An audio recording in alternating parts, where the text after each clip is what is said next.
The citation was taped to the windshield at 2:47 p.m., a yellow slip that would expose a system preying on families during their darkest moments. $150 for an expired meter. 4 hours in a 2-hour zone outside Rhode Island Hospital Cancer Center. Jessica Rivera, 14 years old, sat at the defendant's table clutching the ticket. It was her mother's car, her mother's citation, but her mother wasn't there to fight it. Maria Rivera was 3 floors above them, still in recovery from an 8-hour cancer surgery that was supposed to take 2. Stage 3. Emergency complications. Jessica had waited in the car because the surgical ward was full, and minors weren't allowed to wait unaccompanied in the recovery area. She'd been too afraid to leave, too terrified that her mother would wake up asking for her, and she wouldn't be there. Parking officer Todd Marshall, 38, sat in the gallery checking his watch. As far as he was concerned, this was simple. 4 hours meant 4 hours. Rules were rules. Behind Jessica sat her aunt, Carmen Rivera, 41, holding a folder of hospital documents and a crumpled tissue. Carmen's hand rested on her niece's shoulder, offering what comfort she could. Judge Frank Caprio was about to discover that Officer Marshall had written 47 tickets outside the same cancer center in 6 months, systematically targeting families during medical crises. Jessica's citation would expose a performance metric system that turned human tragedy into municipal revenue.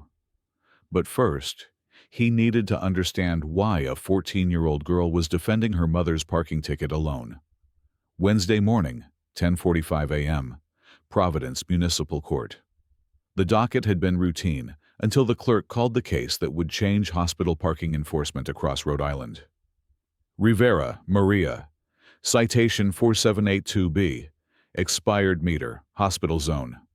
Jessica stood, wearing jeans and a hoodie that looked slept in. Dark circles shadowed her eyes, and her hands trembled slightly as she held the yellow citation. She carried the exhaustion that only comes from weeks spent in hospital hallways. Aunt Carmen stood behind her, one hand on the folder, the other steadying her niece. Officer Marshall remained seated in the gallery, arms crossed. He'd written hundreds of these tickets. This was taking too long. Judge Caprio looked up from the citation, and his expression shifted immediately. He registered the defendant's age before he read the name. "Good morning," he said gently. "Please have a seat." Jessica sat. Carmen remained standing behind her, a protective presence. The judge read the citation carefully. Vehicle registered to Maria Rivera. Toyota Camry, 2011. Location, Hospital Street. Metered zone outside Rhode Island Hospital Cancer Center. Date, October 14th. Time issued, 2:47 p.m. Duration, 4 hours, 12 minutes. Fine, $150.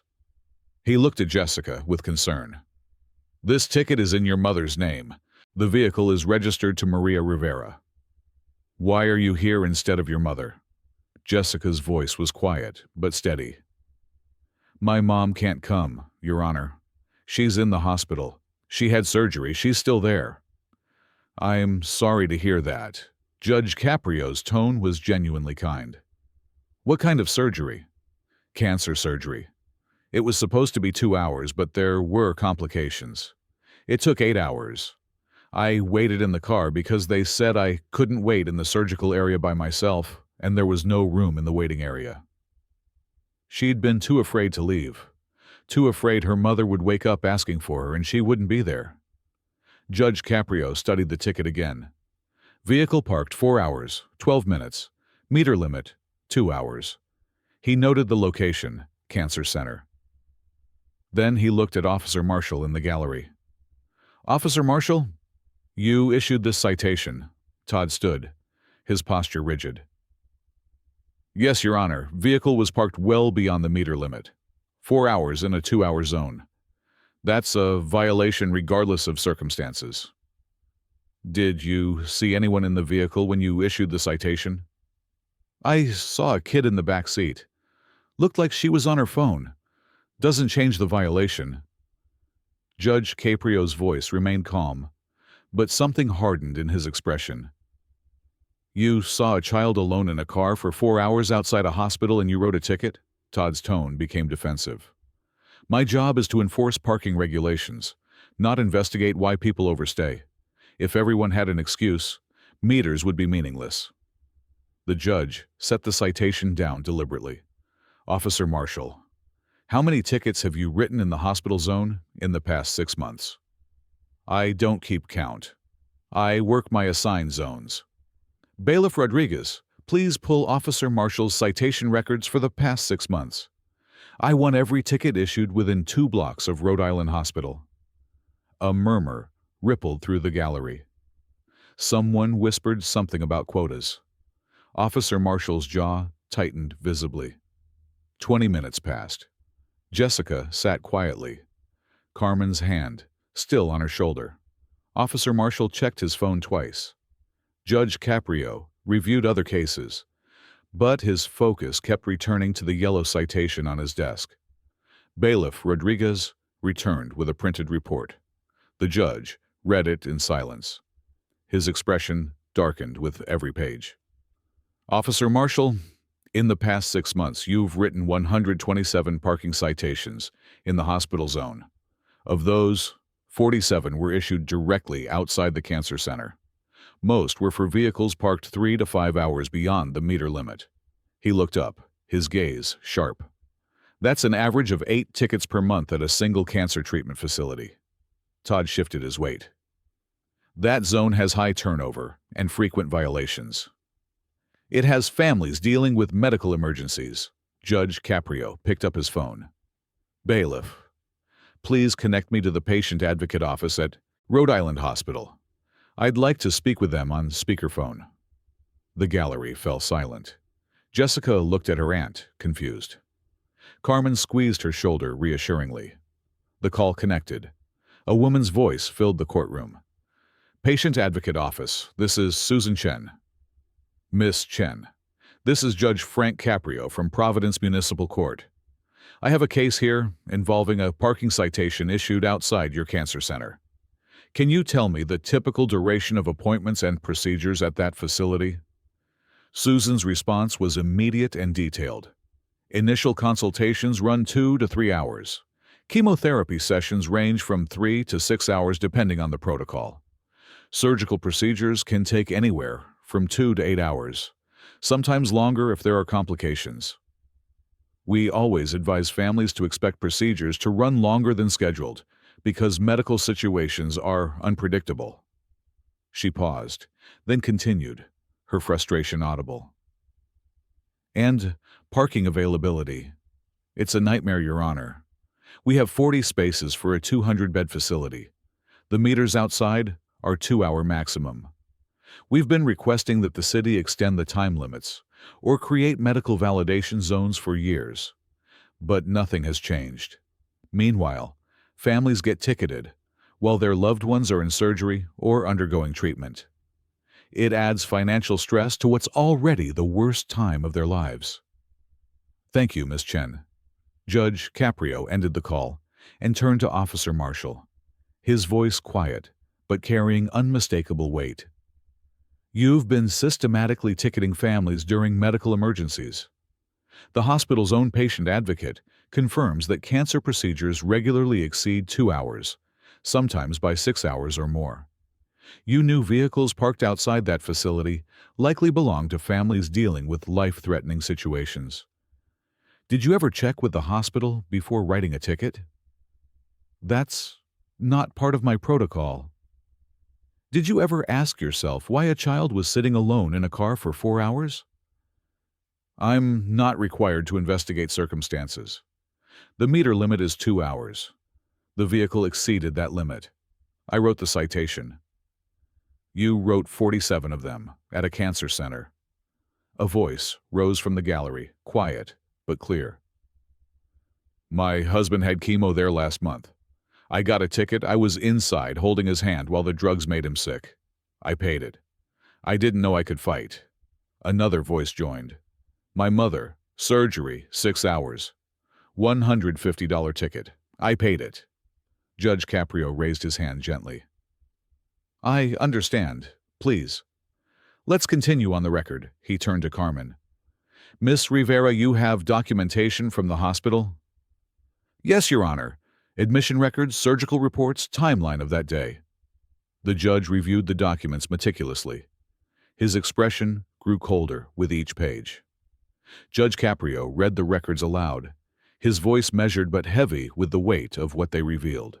October 14th, 10:23 a.m. Maria Rivera admitted for emergency surgery. Tumor rupture, internal bleeding, life-threatening. 10:45 a.m. Jessica Rivera, age 14, informed she cannot remain in surgical ward. Minor, unaccompanied, liability restrictions. Waiting room at capacity. Advised to wait in vehicle or return later. 11 a.m. Surgery begins. Estimated duration, 2 hours. 2:47 p.m. Citation issued by Officer T. Marshall. Vehicle parked 3 hours, 47 minutes. 3:15 p.m. Surgery continues. 7 p.m. Surgery ends. Maria Rivera stable, critical condition. 7:30 p.m. Jessica Rivera permitted to see mother in recovery. He read from the surgical notes. Tumor rupture, emergency intervention, complications requiring extended procedure. 8 hours to save Maria Rivera's life, while her 14-year-old daughter waited alone in a parking lot, too terrified to leave, too young to wait inside. Judge Caprio looked directly at Officer Marshall. And at 2:47 p.m., in the middle of that nightmare, a parking officer wrote a $150 ticket. His voice dropped, quiet, but carrying devastating clarity. Officer Marshall, while this child's mother was on an operating table, fighting for her life, while Jessica was alone in a car, praying her mother would survive, you issued a citation. Is that correct? Todd's face flushed. I didn't know the situation. You didn't ask. You saw a child alone in a vehicle for hours, outside a cancer facility, and instead of checking if she needed help, you wrote a ticket. Silence filled the courtroom. Bailiff, please contact the Providence Parking Authority. I want to speak with the director. I want to know if officers work under quotas or performance metrics and whether Officer Marshall has been specifically assigned to hospital zones. Within an hour, Michael Foster, 52, director of the Providence Parking Authority, arrived, looking uncomfortable. Director Foster, Judge Caprio began. Does your department operate under a quota system? Not quotas, Your Honor. Performance metrics. Officers are expected to issue a minimum number of citations per shift to justify operational costs. How many? 15 citations per 8-hour shift. And Officer Marshall. He consistently exceeds expectations. He averages 22 citations per shift. By targeting hospital zones. Michael hesitated. The hospital zone has high citation potential due to meter violations. It has desperate families who can't leave their cars because their loved ones are in surgery. Judge Caprio pulled up the data, his voice sharp with controlled anger. 47 tickets outside the cancer center alone. Average fine, $150. Total revenue, $7,050. From families dealing with cancer. How much of that revenue factors into Officer Marshall's performance evaluation? Officers receive annual reviews based on citation numbers. It affects their standing and eligibility for advancement. So he's incentivized to write tickets regardless of circumstances. To target families during medical crises because they can't move their vehicles. To ignore common sense because performance metrics matter more than compassion. Michael Foster had no response. Judge Caprio's decision was immediate and unequivocal. This citation is dismissed. Jessica, you and your mother owe nothing. He looked at Director Foster, his tone leaving no room for argument. I am ordering a review of all 47 citations issued by Officer Marshall outside the cancer center in the past 6 months. Families who paid those fines are to be refunded in full. I am recommending, and I want this on the record, that the parking authority eliminate performance metrics tied to citation counts, create a medical validation program with Rhode Island Hospital, and require officers to consult with patient advocates before citing vehicles that appear parked beyond meter limits at medical facilities. He turned to Officer Marshall. You are suspended pending an internal investigation into whether you deliberately targeted vulnerable populations. Finally, he addressed Jessica, his voice softening with genuine compassion. Jessica, I'm sorry you had to go through this while your mother was in surgery. You did nothing wrong. Your mother did nothing wrong. This system failed you, and that's on us, not you. Jessica's eyes filled with tears. Thank you, Your Honor. We couldn't afford the $150. Mom's medical bills are already over $60,000. I didn't know what to do. Carmen pulled her niece close, her own tears falling freely. 3 weeks later, Officer Todd Marshall was terminated. The internal investigation found he had strategically targeted hospital zones because they generated high citation volumes with minimal effort. Cars parked beyond meter limits, drivers inside unable to feed meters. Easy revenue. He'd known most vehicles belonged to families in crisis. He'd shown no discretion. In his termination interview, he showed no remorse. I enforced the rules as written. If the city wanted exceptions, they should have put them in writing. The other 46 families who'd received tickets outside the cancer center were contacted. All fines were refunded. Many had paid months earlier, unable to fight while caring for loved ones undergoing cancer treatment.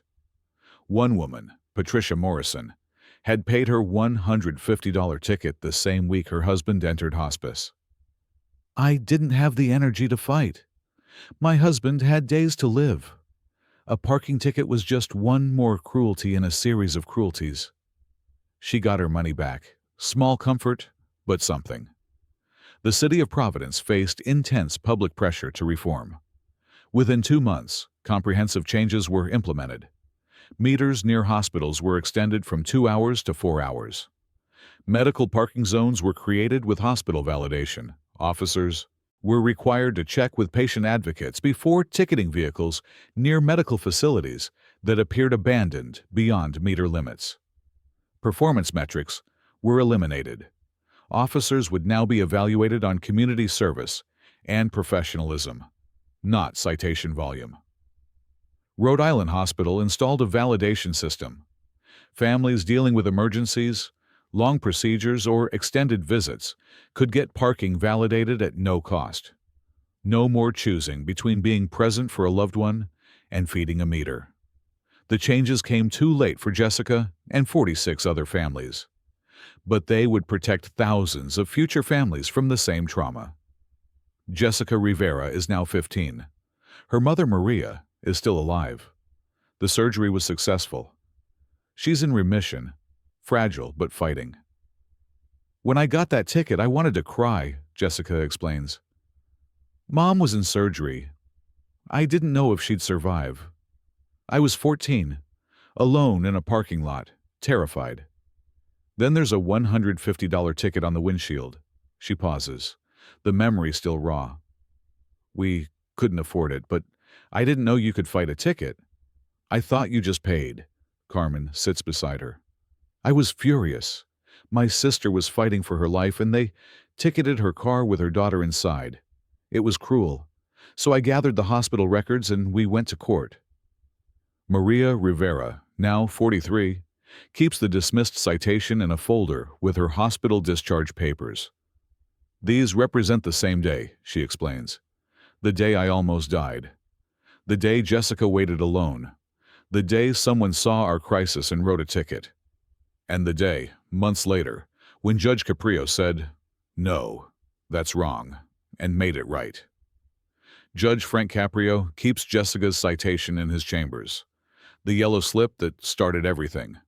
$150. 4 hours. Cancer Center. Todd Marshall looked at that car and saw a violation, he tells visitors. I looked at the same citation and saw a 14-year-old girl waiting to find out if her mother would live. Those are two very different things. He holds up the ticket. This represents everything wrong with turning human suffering into revenue. Jessica's mother was in surgery. Jessica was alone and terrified. The city's response was a $150 fine. That's not law enforcement.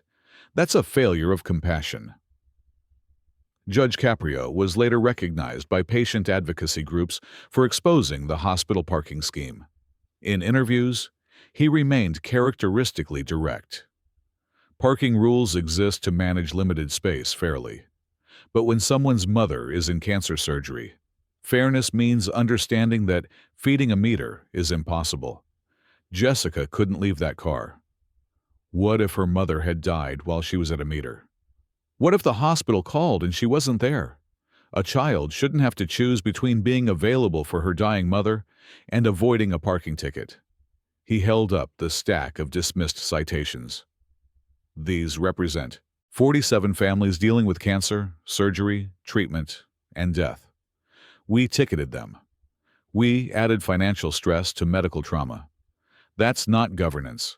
That's failing people when they need help most. Jessica's $150 ticket became a symbol. Patient advocacy groups use it in presentations. Hospital administrators reference it when lobbying for reforms. Ethics courses for parking officers cite it as an example of how rules without compassion become cruelty. Providence's reforms inspired 12 other cities to review hospital zone enforcement. Boston eliminated meters within 1 block of major hospitals. Hartford created free medical parking with validation. New Haven extended meter times to 6 hours near medical facilities. The changes came from Jessica's courage, a 14-year-old who could have paid the fine and stayed silent. Instead, with her aunt's help, she went to court. She told her story. She exposed a system that prioritized revenue over compassion. And Judge Frank Caprio listened. His courtroom proved that day that parking citations aren't just about rules, that a child waiting for her mother isn't a violation, that sometimes the most important thing a judge can do is see the human suffering behind the paperwork. Rules exist to serve people, not punish them. Compassion isn't an exception to justice. It's the purpose. This is a dramatization for storytelling and educational purposes, not legal advice or reporting.